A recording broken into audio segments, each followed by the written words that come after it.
Oke, shalom, selamat malam. Kita ketemu di Alkitab dalam berita. Kita mau melihat dan melihat kebenaran firman Tuhan melalui berita-berita yang ada di sekitar kita. Berita hari ini saya akan ambil dari liputan6.com. Beberapa hari ini sedang ramai seruan dari Burger King. Oke, beritanya seperti ini. Seruan Burger King untuk memesan dari McDonald sampai ke Indonesia. Ditulis oleh Asnida Riani pada 5 November jam 17.01 WIB hari ini ya. Oke, beritanya seperti ini. Tidak pernah sebelumnya terpikirkan oleh kami untuk meminta Anda melakukan ini. Begitulah keterangan foto yang dituliskan Burger King Indonesia dalam unggahan Instagram mereka baru-baru ini. Narasi tersebut datang bersama dengan seruan untuk memesan makanan dari jejaring restoran lain termasuk McDonald. Ini sebenarnya bukanlah anjuran baru. Beberapa waktu yang lalu, ajakan tersebut juga disuarakan oleh Burger King Inggris.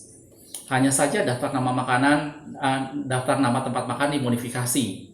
Sama halnya tidak pernah terpikir bahwa kami akan menganjurkan Anda untuk memesan dari Fried Burger, Carl Jr., Wendy's, Klinger Burger, KFC, CFC, Domino's Pizza, Pizza Hut, Bakso Bujangan, Sate khas Senayan, Hokben, Jeko, Takwan, Sederhana, dan Warteg.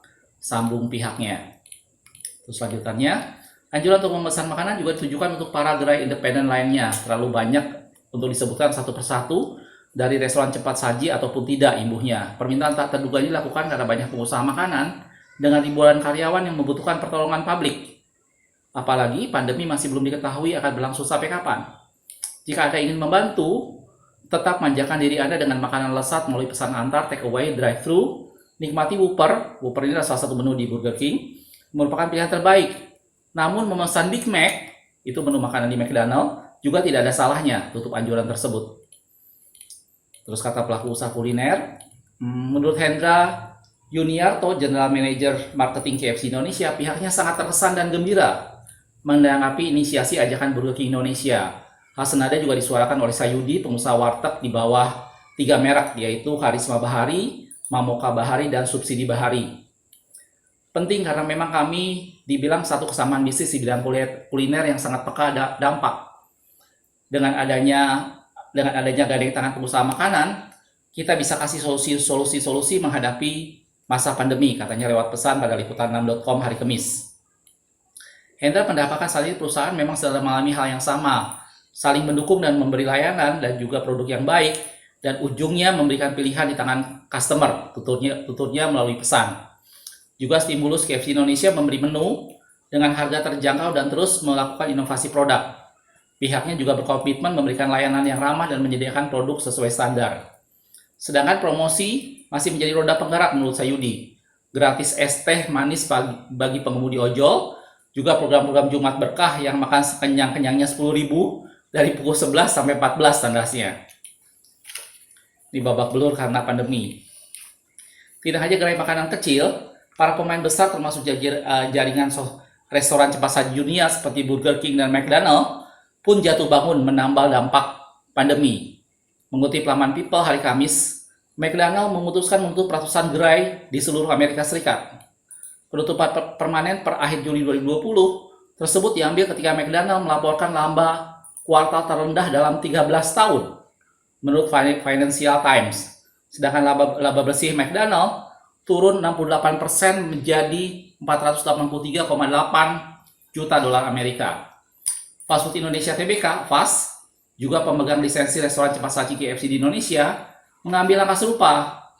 Pandemi membuat pihaknya terpaksa menutup 115 gerai yang tersebar di berbagai kota di Indonesia berdasarkan keterbukaan informasi di Bursa Efek Indonesia 21 Mei 2020.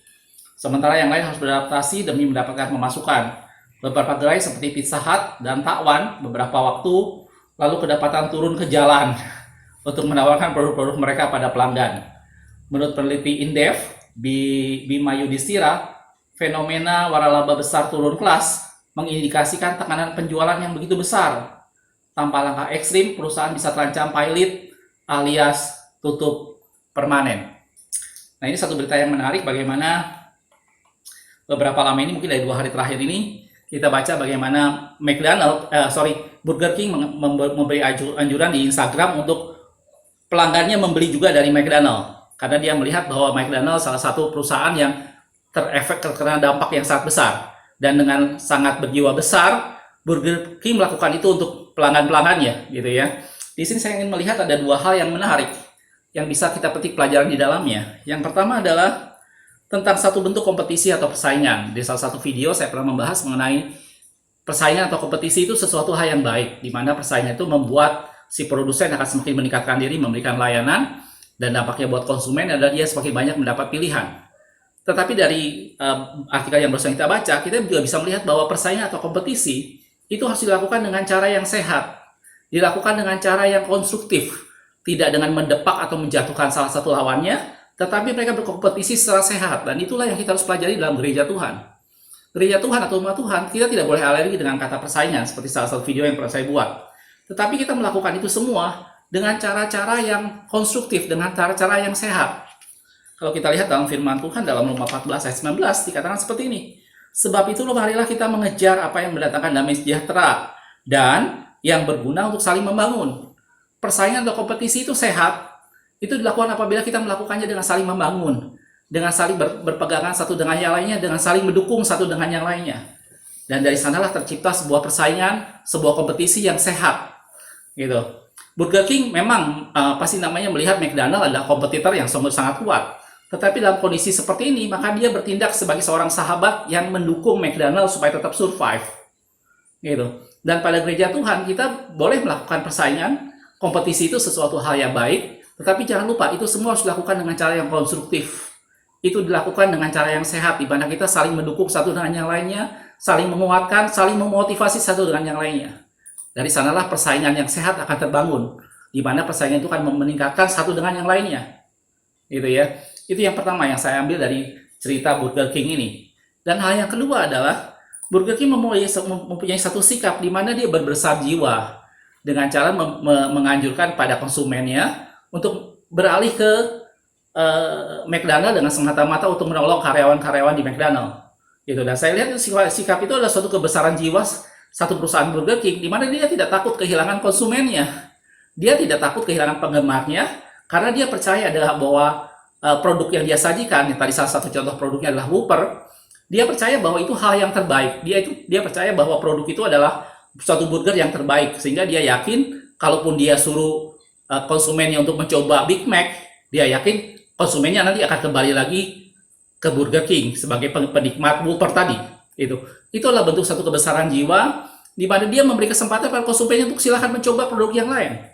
Karena ada satu kepercayaan diri dalam dirinya bahwa konsumennya itu kan kembali pada dia, gitu. Dan ini juga yang harus diberikan oleh gereja Tuhan. Gereja Tuhan tidak usah khawatir dengan jemaat yang berpindah ke gereja lain. Tidak usah ada pendeta atau hamba Tuhan atau siapapun juga yang rebutan dengan gembala, rebutan domba, gitu. Kita harus menyadari bahwa mereka orang-orang yang dilayani atau orang-orang yang datang ke gereja itu mereka semata-mata karena Allah yang mengajak mereka untuk datang. Saya belajar dengan satu perkataan yang Yohanes Pembaptis katakan pada saat Yesus mulai menyatakan dirinya dan mulai mengajar. Yohanes yang waktu itu punya murid, dia mempersilahkan murid-muridnya untuk akhirnya mengikuti Yesus. Gitu. Bahkan dia mengeluarkan satu statement yang sangat penting ya. Dia bilang, tidak ada seorang pun yang dapat mengambil sesuatu bagi dirinya jika itu tidak dikaruniakan dari surga. Kita lihat ayatnya ya. Itu adalah dalam Yohanes 3 ayat 27. Dikatakan seperti ini. Jawab Yohanes, tidak ada seorang pun yang dapat mengambil sesuatu bagi dirinya kalau tidak dikaruniakan kepadanya dari surga. Yohanes mengerti bahwa murid-muridnya atau siapapun yang dia layani itu semata-mata karena anugerah dari surga. Dan kalau sekarang Yesus datang, maka Yesus pun tidak bisa melakukan apa-apa kalau memang tidak dianugerahkan kepadanya. Jadi kalau murid-muridnya salah satunya Andreas, dia berpindah mengikuti Yesus itu semata-mata karena dikaruniakan dari surga. Gitu. Dan kalau kita lihat dalam Yohanes 6 ayat 44 dikatakan seperti ini, tidak ada seorang pun yang dapat datang kepadaku jikalau ia tidak ditarik oleh Bapa yang mengutus aku. Dan ia akan kubangkitkan sampai pada akhir zaman.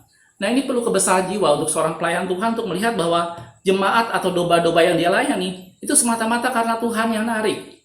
Itu semata-mata karena anugerah Tuhan mempercayakan mereka untuk kita layani. Gitu. Kita perlu punya kebesaran jiwa untuk apabila mereka mencoba memilih hal yang lain, itu semua karena anugerah Tuhan. Itu semua karena satu kebebasan, karena dikaruniakan dari surga. Gitu ya. Jadi kalau mereka ada jemaat yang datang hadir untuk kita layani, Itu semuanya karena anugerah dari surga. Gitu. Tidak usah khawatir dengan domba yang kita layani. Tidak usah ada hamba Tuhan atau jemaat yang khawatir apabila ada seorang anggota gereja yang kemudian ikut beribadah di tempat lain. Itu nggak masalah. Itu nggak ada masalah. Harus ada juga satu keyakinan dalam diri bahwa kita sudah melakukan yang terbaik. Kita sudah memberikan yang terbaik yang bisa kita berikan. Dan itu yang membuat lambat atau cepat, kalau memang kita melakukan yang terbaik dan orang mendapat berkat dari sana, dia pasti akan kembali. Dan sekali lagi, setiap orang yang datang, itu dia datang karena dipanggil oleh Allah. Karena Allah yang memanggil dia. Dan tidak ada yang bisa kita peroleh apa-apa buat diri kita sendiri, kalau tidak dikaruniakan dari surga. Gitu. Satu ayat yang lain dalam 1 Petrus 5, ayat 2 yang ketiga dikatakan seperti ini. Gembalakanlah kawan domba Allah yang ada padamu. Jangan dengan paksa, tetapi dengan sukarela sesuai dengan kehendak Allah. Dan jangan karena mau mencari keuntungan, tetapi dengan pengabdian diri. Janganlah kamu berbuat seolah-olah kamu mau memerintah atas mereka yang dipercayakan kepadamu. Semuanya itu karena kepercayaan yang Tuhan berikan. Tetapi hendaklah kamu menjadi teladan bagi kawanan domba itu. Ini pelajaran yang kedua yang saya ambil dari cerita Burger King tadi. Bagaimana dia dengan sangat berjiwa besar, dia mempersilahkan untuk konsumennya, silakan berangkat ke McDonald, beli Big Mac di sana, silakan, gitu. Bahkan dia menganjurkan untuk orang melakukan itu, karena dia dengan jiwa besar memberi kesempatan pada pelanggannya, gitu. Di satu pihak itu juga ada suatu keyakinan dalam dirinya bahwa dia sudah melakukan yang terbaik. Dia punya burger andalan dia yaitu Whopper, gitu, yang membuat dia punya keyakinan diri bahwa orang pasti akan kembali. Dia tidak takut kehilangan pelanggannya. Dia tidak khawatir kemudian pelanggannya akan berpindah semua ke McDonald. Dia tidak khawatir dengan hal itu. Dan ini yang kita harus belajar dalam gereja Tuhan. Tidak ada perebutan domba di antara gereja. Setiap domba yang datang ke tempat untuk kita layani, itu karena Allah yang memanggil. Itu karena anugerah Tuhan. Mari kita melakukan yang sebaik mungkin dengan sepenuh hati kita. Dan itu semua karena dipercayakan oleh Tuhan. Tidak ada seorang pun yang dapat mengambil sesuatu bagi dirinya jika tidak dikaruniakan dari surga. Ya, ini dua hal yang saya tangkap dari cerita Burger King ini. Mudah-mudahan ini membawa berkat buat kita semua. Makasih sudah menonton. Kita ketemu di video berikutnya. Aku melihat, aku memandang, aku memperhatikan, dan menarik satu pelajaran di dalamnya. Tuhan Yesus memberkati.